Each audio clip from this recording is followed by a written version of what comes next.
Bueno, amigos y amigas, gracias por acompañarnos. Hoy estamos abriendo una serie de podcasts que se llaman Confesiones Empresariales de Portafolio, donde vamos a aprender los grandes momentos difíciles, los retos, los aciertos, los dolores de cabeza de empresarios que nos inspiran y que nos llevan, ojalá, a replicar, emular e inclusive aprender de sus errores. Y hoy vamos a hablar con alguien y de algo que no es común en América Latina, y es cómo construir una marca global que siga siendo muy local y muy querida y reconocida por los colombianos.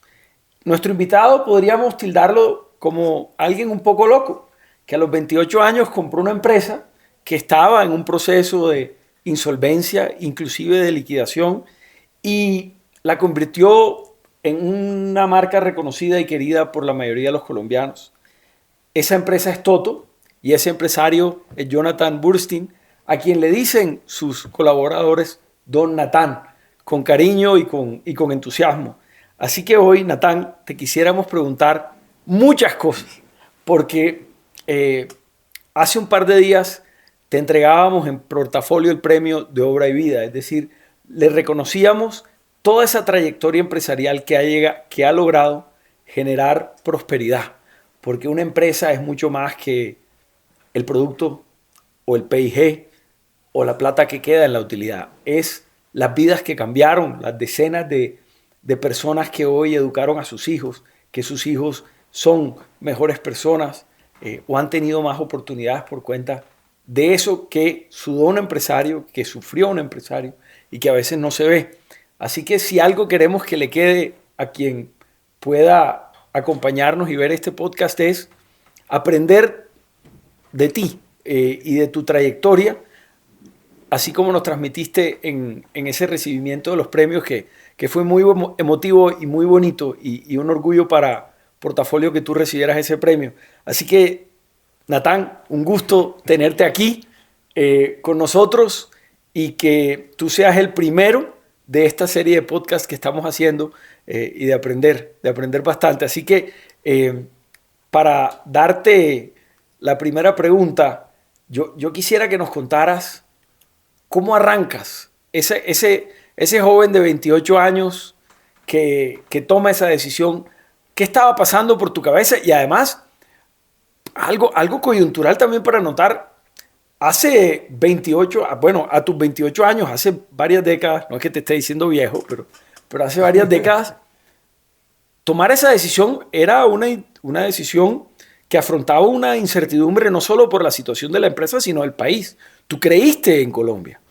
Y muchos hoy están frenando inversiones porque ven incertidumbre nuevamente. Y ahí hay también un mensaje que dar. Así que cuéntanos cómo fue ese momento de locura y de afrontar la incertidumbre. Bueno, primero que todo, Jaime y a Portafolio, muchísimas gracias por el reconocimiento y aquí trataré de contar y de compartir con quienes nos escuchan y nos ven las experiencias. Ojalá algo de todo esto que hablemos les sirva en el futuro y puedan construir sobre algún concepto o sea alguna cosa que aquí digamos.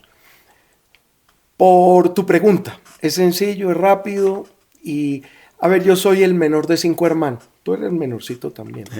Soy el menor de 5 hermanos y todos mis hermanos fueron siendo emprendedores. Mi hermano mayor me lleva 17 años, 17, 15, 13 y 2. Pero entonces el emprendimiento en mi familia viene de raíz, por venir de padres que emigraron sin nada, entonces tenían que hacer su vida propia. Entonces yo trabajé con cada uno de mis hermanos, con los 4 hermanos, pero yo quería lo mío. Yo quería, más que tener lo mío, era poderme desarrollar como emprendedor, poder hacer alguna idea y ponerla a funcionar, porque eso fue lo que yo vi creciendo en mi casa que hacían mis hermanos. Eso, yo quería emular eso. Entonces... ¿Querías crear? Quería crear, sí, quería lo mío, ¿no?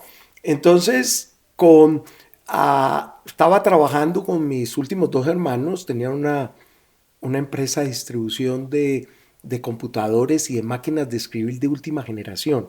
Todavía estaba en la transición entre el computador como procesador de palabra y la máquina de escribir. Entonces me llamaron: Natán, véngase usted para acá porque usted está aburrido donde está. Yo les dije, yo estoy aburrido. Y me dieron, coja esa nueva línea. Entonces yo entré y empecé a vender máquinas de escribir y algo de computadores, pero también ahí mismo me di cuenta al año que no era lo mío. Entonces empecé a buscar. Yo soy ingeniero industrial y la industria que la había tocado con otros dos hermanos también sí me llamaba la atención, me movía el corazón. Y apareció esta fábrica que estaba en proceso ya casi de liquidación, que era una fábrica que manufacturaba artículos de cuero para exportación, una fábrica pequeña. En ese momento quedaban 30 empleados, creo que en su momento fueron 70, 80.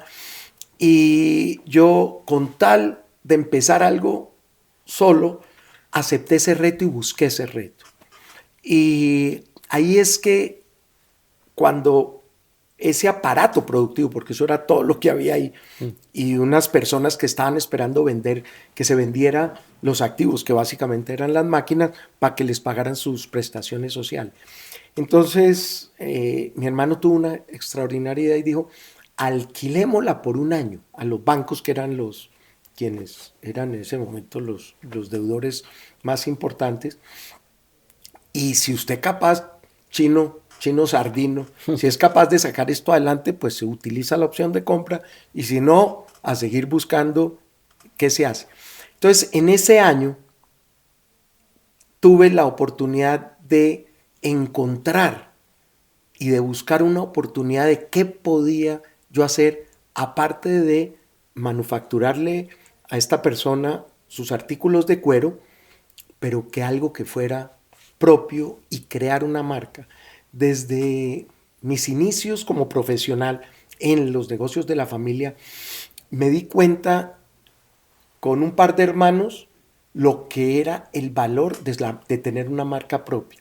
Y me di cuenta con otros hermanos lo que es no tener una marca, o sea, tener un genérico, donde tienes que competir a través de precio, y con el otro, el dolor que era no tener una marca y trabajar para terceros, como IBM, y mover cajas para otras marcas. Entonces yo dije, yo tengo que crear una marca. Y ahí arranca, digamos, ese año donde yo empiezo a buscar qué se me ocurrirá para hacer y empezar. Así son los primeros pasos. Y cuéntanos esos primeros días, es decir, abres las llaves de la empresa, llegas, no tenías ni idea de ese negocio. ¿Cómo fue ese proceso del desconocimiento a la toma de decisiones? Mira, hay algo importante ahí, Jaime, y creo, uno como persona joven, aunque ya estaba casado y con una hija de 1 año, está dispuesto a tomar riesgo. Pero cuando es que es de la naturaleza del joven, uno no piensa, ¿no? La irreverencia de la juventud. La irreverencia, yo no pensaba si mañana voy a llevarle comida a mi hija o no. Yo en el momento es como una vaca, como un toro echando para adelante y viendo a ver cómo se las arregla uno. Entonces, yo no pensaba mucho en todo eso. Lo que yo quería sí era arrancar. Entonces, al principio, afortunadamente sí tuve el soporte de un par de hermanos que me dieron la mano para poder dar esos primeros botes. Entonces, cuando yo llego, el gringo era un americano, el dueño mayoritario, el que había desarrollado la marca de artículos de cuero, que la marca existe, es Land, en el Caribe es donde más se vende. Y él me dijo: Natán, si usted pone a funcionar esto, yo le tengo pedidos. Y dicho y hecho, yo le dije: voy a abrir tal día porque ya llegamos a un acuerdo. Me dijo: Natán, allá le van un par de pedidos pequeños, pero él ya me dio eso. Era 1 de diciembre del 87. Me acuerdo que yo también salí con varias muestras de lo que él hacía y me fui donde mis amigos a ofrecerles artículos de cuero para sus regalos. Año 87, Pablo Escobar, violencia, Todo. Colombia sumida en la desesperanza. ¿Has podido coger tus maletas e irte para afuera y tratar esto mismo en Panamá o en otro lado? ¿Nunca se te ocurrió? No se me ocurrió porque no, primero no tenía las formas de irme. Quiere decir, yo en ese momento no tenía cómo decir es que me voy. Si me hubiera ido, hubiera sido a buscar un empleo. Mm. Y en mi cabeza no pasaba eso. Yo quería ser un emprendedor. Yo quería desarrollar mi proyecto. Entonces, nunca, eso sí tengo que, no me acuerdo que yo haya tenido que tomar una decisión si me voy o me quedo. No, eso no estaba dentro de la fórmula. Yo me quedaba, yo iba a trabajar. De las épocas en que yo me desarrollo, yo salgo de la universidad en el 80, ahí todavía todos queríamos, en general, mucho más quedarnos. No es esa apertura de hoy que el avión lo coges tan fácil y que el mundo está tan abierto. Era un mundo más cerrado. Era un Y, mundo más cerrado. y es decir, tú arrancas, empiezas a manufacturar para esta tercera persona. Te has podido quedar ahí cómodamente, pero tú decías, a ti te llevó más ¿Tú dirías que tu primera decisión no obvia fue esa? ¿O cuál dirías tú que fue ese momento eureka donde tú dijiste, miércoles, tengo que cambiar para lograr mi cometido? Esa decisión la tomé cuando me di cuenta de que si yo seguía dependiendo de LAN, era depender de un solo cliente. Y tú no puedes montar toda una estructura por un cliente, porque si ese cliente mañana te dice que no, él tenía otras opciones, porque él tenía una opción en Medellín, era socio de una fábrica en Medellín también de manufactura de lo mismo. Entonces dije, él en cuando no hayan pedidos para los dos, ¿no? Claro. Eso. Y yo tengo ahí una anécdota porque la uso mucho, en general. Y yo digo, tú no puedes montar una mesa bien linda, con la vajilla bien linda, sobre una sola pata. Porque si alguien se recuesta un poquito para un lado, todo se va para el piso. Entonces hay que montarlo sobre varias patas donde haya solidez. Y eso ha sido parte de mi camino en la vida. También cuando tomamos la decisión de abrir tiendas y de tener franquicias y de tener por mayor y de tener ventas corporativas, es no depender de un solo canal, por ejemplo, en ese ejemplo que estoy dando, no depender de un solo cliente. Entonces, eso han sido como filosofías o momentos de decisiones pensadas y que con ese raciocinio me llevaron a esas decisiones. Hablábamos de que antes de empezar, que varias personas no saben, o muchas personas no saben lo difícil que es ser empresario. Y creen que eso es montar un Excel, hacer una inversión y que todo sale bien. Pero cuéntanos de esos momentos duros, los que hablábamos, de cuando uno no tenía para pagar la nómina o las cesantías. ¿Cómo vivías esos momentos? ¿Y cuál fue aquel momento en que dijiste, de pronto me toca tirar la toalla? Que me imagino que lo hubo, ¿no? A ver, no, tirar la toalla, yo soy de vaso medio lleno siempre. Siempre. Entonces, yo nunca en ningún momento he pensado en eso. Pero sí hay, yo creo que para cualquier emprendedor, que son esos primeros años hasta que tú llevas la compañía a un nivel de ventas, a un nivel de estabilidad, que ya deja de ser un emprendimiento y ya se vuelve una organización. Entonces, ese emprendimiento, cuando tú estás en esos primeros años, para mí, y lo sigo viendo, el tema financiero es el tema crítico. Nunca falta ideas, no falta ganas de trabajar, lo que falta siempre es capital. Y el caso mío es exactamente el mismo. Entonces, yo me acuerdo y lo digo, este viernes es quincena, vaya, salga y búsquela. Y llegaba el lunes y era otra vez quincena. Entonces el tiempo se pasaba de una manera tan rápida. Entonces, los saltos y todo ese reto financiero es muy importante porque cualquier cantidad de emprendimientos buenos, digamos, han muerto o se han quedado en el camino. Siempre es al principio en eso. Yo tuve una decisión y digamos como ejemplo. En esos primeros, yo creo que era el año, por ahí 5 o 6 años, yo era miembro de Azocueros y se estaba desarrollando la zona libre de Bogotá, allá en Fontibón. Y llegaron a Azocueros, que en ese momento se llamaba, a ofrecernos a todos los miembros de esa asociación un precio especial, como la gran mayoría de la manufactura de cuero era para exportación. Entonces, como era zona libre y los beneficios de zona libre y todas las cosas que en Colombia no se había desarrollado, y nos daban un precio especial por miembros. Y al señor este que está aquí se le ocurrió que por qué no compramos 3 lotes, ¿no? Porque eso va a ser el negocio del siglo. Y el negocio del siglo no nos quebró porque Dios es grande, porque compramos 3 lotes, no teníamos la capacidad.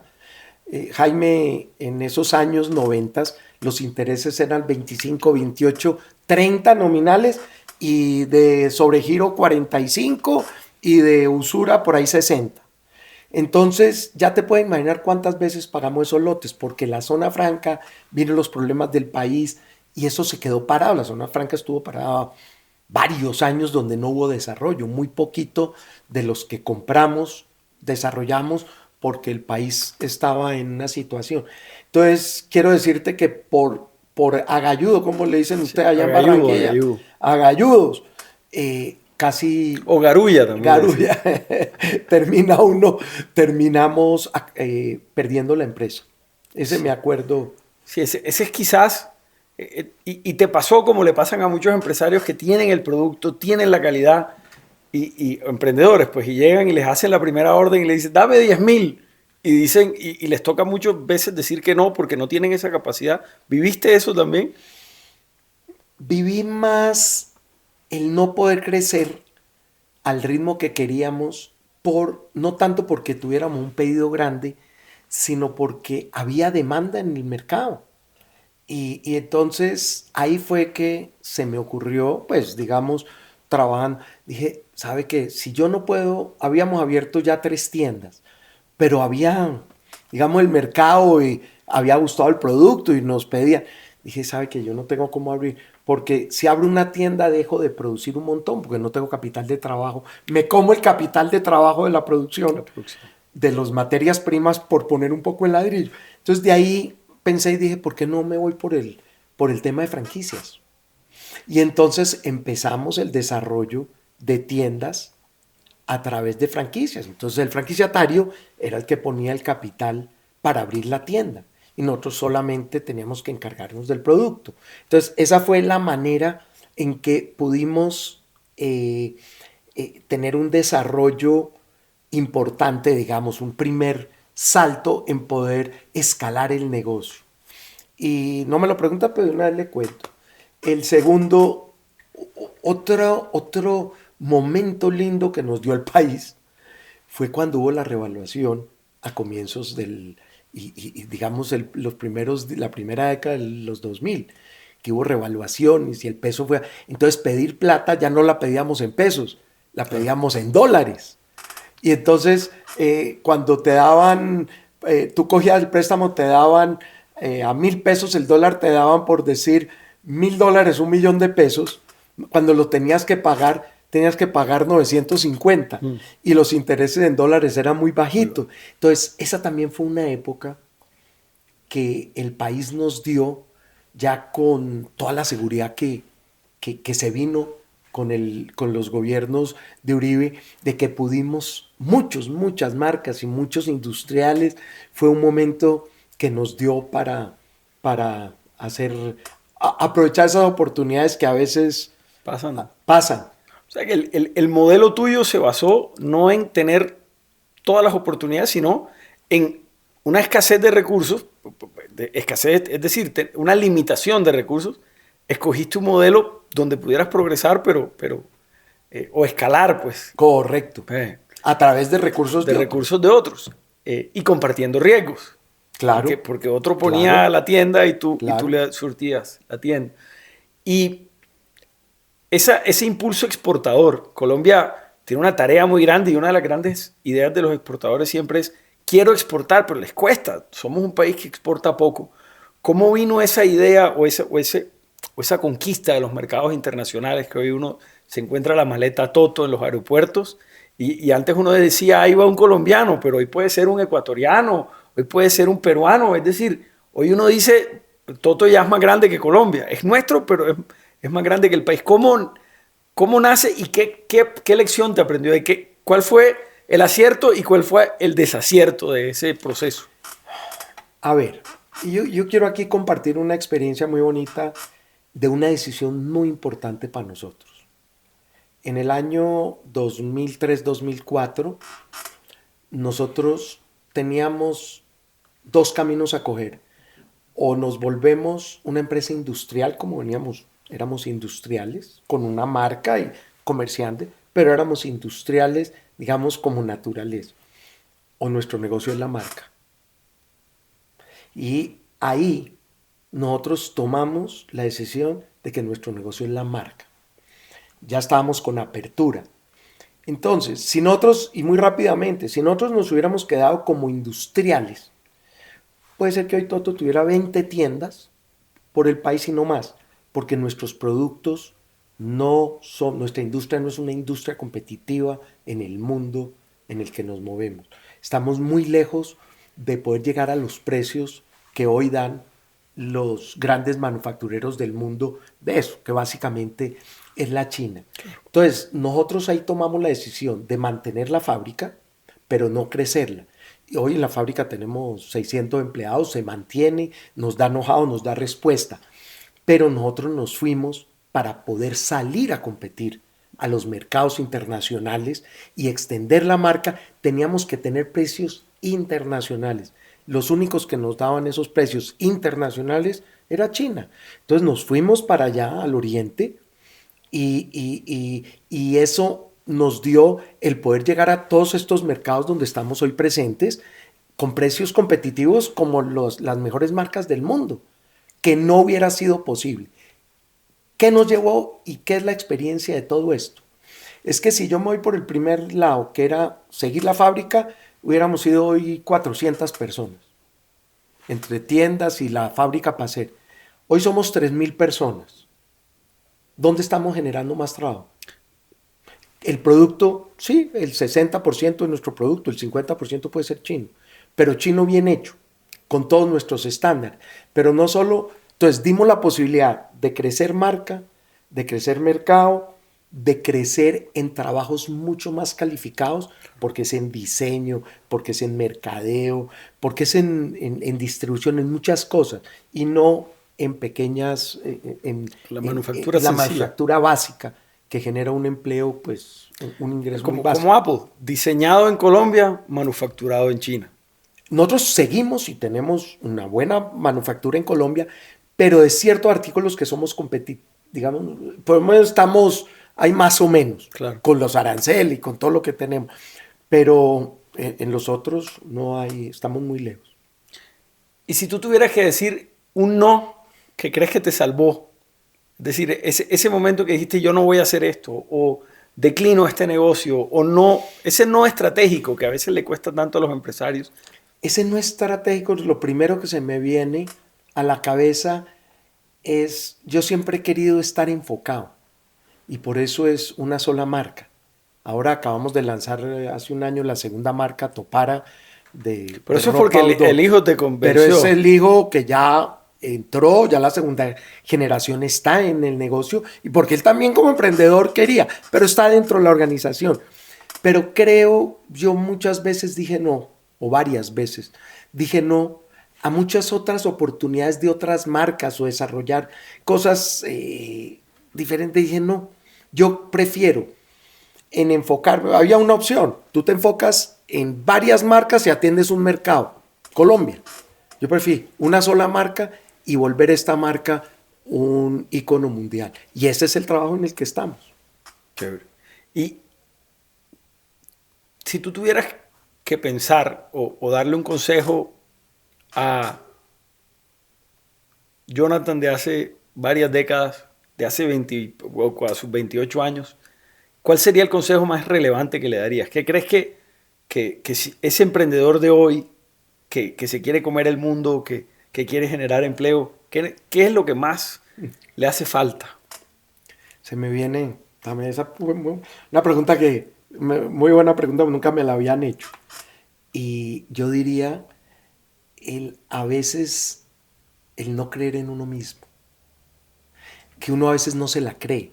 Las cosas están pasando y están sucediendo y uno mismo no se la cree. Y le cuesta a uno trabajo creer que va en ese punto del desarrollo de la compañía, de la marca. Y uno a veces no lo ve así. Uno usualmente se demerita en lo que uno hace. Dice, no, pero ¿cómo me va? Ejemplo, rapidísimo sobre esa historia.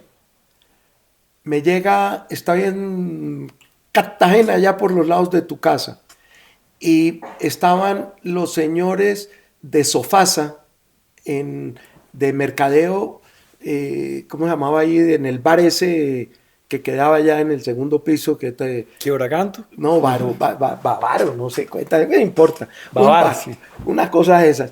Y yo soy amigo, el hijo de un amigo estaba ahí, que trabajaba con Sofasa, y me dice, oiga, Natán, aquí estoy hablando con todos mis compañeros de mercado y se nos ocurre, ¿por qué no sacamos una edición de Twingo Toto? Que vayan, cuando ellos empezaron a sacar esas ediciones, claro. Y le digo yo, usted está loco. ¿Quién va a querer comprar un carro con stickers de Toto allá afuera y con marcado adentro y que diga Toto? Usted está loco. Pues a las 2 semanas volvieron, insistieron, por decirlo. Y dije, bueno, bajamos, pues ustedes son los que más saben de eso, ¿no? Fue una edición de 3,100 carros que pensaban venderla en 3 meses o en 4 meses, la vendieron en mes y medio. Y está marcada, usted ve todos los carritos con las colcomanías de todo. Claro, llevaban un incentivo, que llevaban de regalo unos maletines que cabían perfecto en el baulito. Diseñado. No, llevaba un morral, no, hechos por nosotros, un morral, una tula, muy bonito. Entonces, ese es el aprendizaje más, digamos, que si yo echara para atrás, porque eso me hubiera acelerado muchas cosas, el creérmela. Claro. Que es muy colombiano a veces, ¿no? Sí. Nos gusta demeritarnos y no nos damos cuenta de... Y yo creo que la otra pregunta que también es muy relevante es, ¿ha cambiado tu manera de tomar decisiones? ¿Mides más el riesgo hoy? ¿Qué crees que has aprendido? No, ya aprendí esa la tengo clara. Vienen a preguntarme algo y ustedes son los que ya la toman. Le digo a mi hijo, le digo a la junta. No, en general, indudablemente que la experiencia vale. Pero hoy hay que ser, por lo menos en mi punto de vista, es digamos, por poner la sabiduría de experiencia de quien lleva un largo recorrido, pero requieres también de la alimentación de la juventud, del joven que entiende este mundo tan rápido y tan cambiante, que hay mucho mejor que nosotros. Entonces, sí, hoy yo no tomo una decisión sin entender un poquitico el punto de vista del que vive ese mundo acelerado, cambiante, quien se creó ya con un celular, con un computador. O sea, yo mis hijos, yo no sé a qué edad, pues ya le han dado la vuelta al mundo, ¿cierto? A mí me tomó hasta los 50 años poder llegar e irme a un sitio donde ellos, ¿no? Entonces, hay que unir experiencia con conocimiento, o por lo menos con la gente que hoy tiene mucha más sensibilidad. Sí, hablábamos antes de Alberto Asuti, yo me acuerdo que una anécdota, que uno antes iba a comprar una pantaloneta y iba a ley y era fucsia, verde, amarilla, roja, y no tenían marca. Hoy un joven tiene el mundo a sus pies para pedir la marca que sea, es decir, hoy es otra cosa y hay que entender eso, y eso es muy sensato. Y además tienen la irreverencia de la juventud de ellos. Respuestas cortas. Si tú tuvieras que decir o describir a Toto como una persona, ¿cómo la describirías? A ver, describir a Toto para mí es fácil. Es una persona positiva, que le gusta los colores, que es activa, que es juvenil, funcional, y digamos así en esas pocas palabras, ¿no? Que nosotros lo describimos, el ADN nuestro es el amigo incondicional. Es esa persona que me acompaña a todo lo que yo haga en el día. Usted en un maletín, morral, usted mete su actividad o de viaje o del día. Entonces es tu amigo incondicional, ese es Toto. Está bien. ¿Y cómo quisieras que recordaran a Toto en 20 años? Que siguiera siendo ese. Siempre pediré que lo vean como una marca que va a la vanguardia, que es innovadora y que para mí hay algo muy importante en esto que me lo preguntan y que cada vez tiene mayor relevancia, y es el tema social y el tema y trato yo de inculcarlo a mis hijos y a mi gente. El mundo no somos solo, yo solo no puedo hacer nada. O sea, hoy ese beneficio del éxito hay que compartirlo y hay que hacerlo. Entonces, en 20 años a mí me gustaría que Toto sea esa marca líder, esa marca que los colombianos y los ciudadanos del mundo, ¿no? Esos grandes caminantes del mundo la quieran, pero que vean que viene con un concepto de responsabilidad social asociado a la marca, de que nos interesan muchas cosas más que es simplemente vender un producto. ¿Cuánta gente trabaja en Toto hoy en día? En Alsani trabajan alrededor de 3.000 personas, pero hoy la marca a nivel global le da trabajo, yo calcularía unas 12.000 personas reciben su quincena o su mesada o su diario de Toto, entre la gente que fabrican nuestras grandes redes de distribución, franquicias, en los diferentes países y toda la gente que está hoy involucrada en la familia Toto. Me mostraban antes, no tú, pero alguien muy orgulloso del premio Obra y Vida, cómo te hicieron una calle de honor casi de 7 pisos de todo el edificio, recibiéndote en la empresa, orgullosos de ese logro. Es decir, no se dice todos los días que 12.000 personas hoy, por cuenta de un loco que a los 28 años empezó una fábrica, pueden sacar adelante a su familia en un país donde la gran mayoría de empleados lo hace de manera informal. ¿Te impactó? ¿Te conmovió? Cuéntanos un poquito cómo viviste eso y ese análisis que haces de ese momento.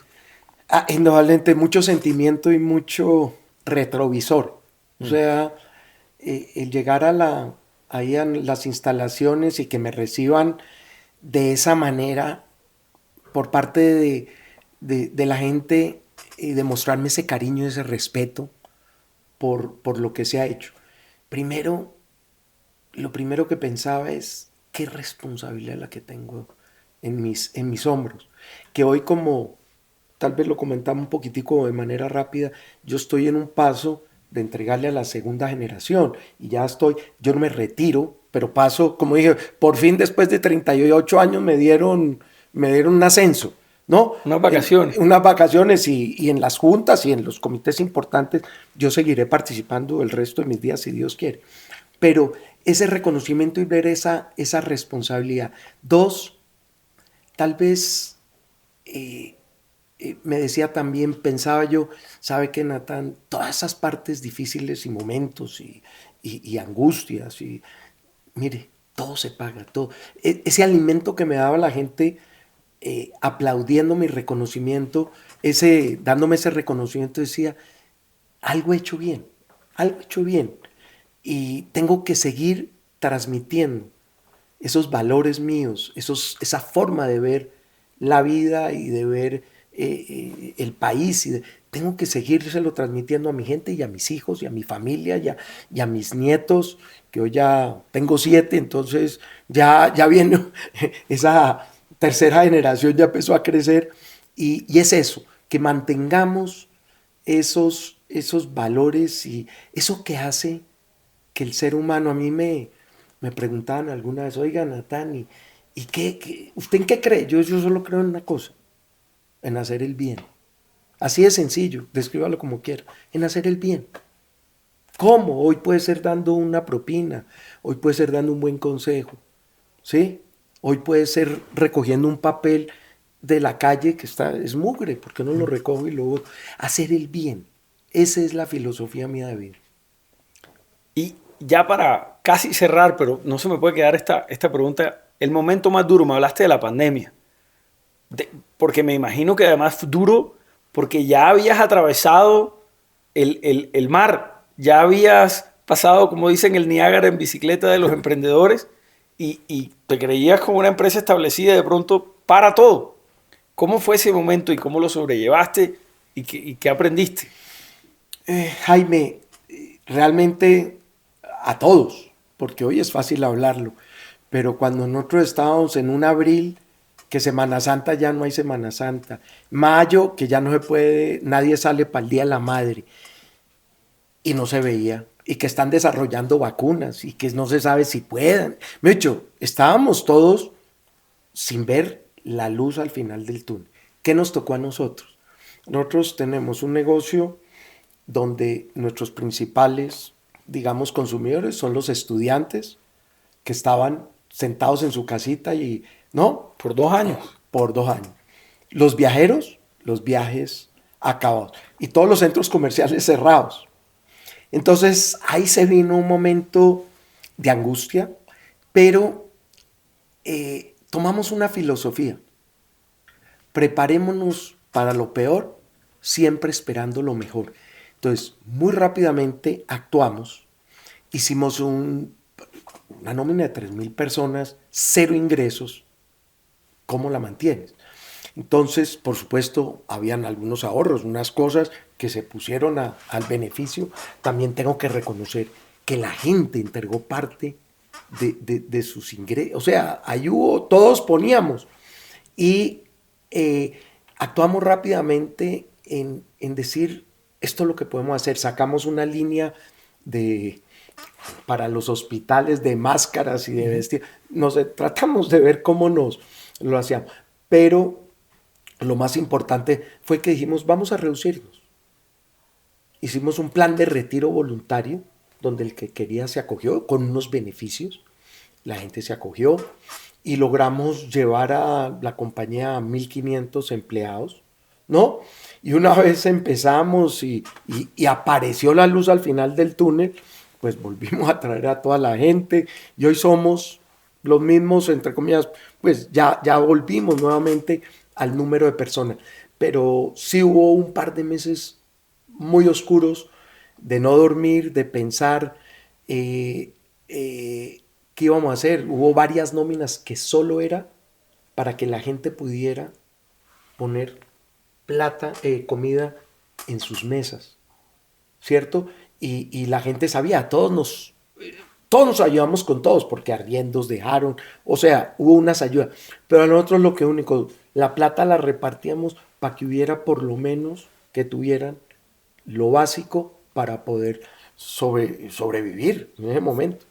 Claro, yo me acuerdo de una anécdota llegando a un barrio que se llamaba El Ferry en Barranquilla a entregarle auxilios alimentarios a la gente, yo como alcalde, y un señor me lo encuentro y le digo, señor, ¿cómo está? Un señor de edad, y le digo, ¿estás asustado? ¿A qué te dedicas? No, yo soy ebanista. Me dice, imagino que sin trabajo. Me dijo, no, yo nunca he tenido tanto trabajo porque como no estoy en la calle, lo que estoy es fabricando muebles. Y como cuando por algún día pueda salir a vender, voy a tener la casa llena de muebles para vender. Y ese tipo me enseñó mucho más de lo que me ha enseñado mucha gente en mi vida. Así que yo creo que de esos momentos duros salen oportunidades. Don Natán. No, Natán nomás. No, Don Natán, hoy porque en Colombia hay que reconocerle a la gente que ha dejado un legado, que en obra y vida ha hecho tantas cosas.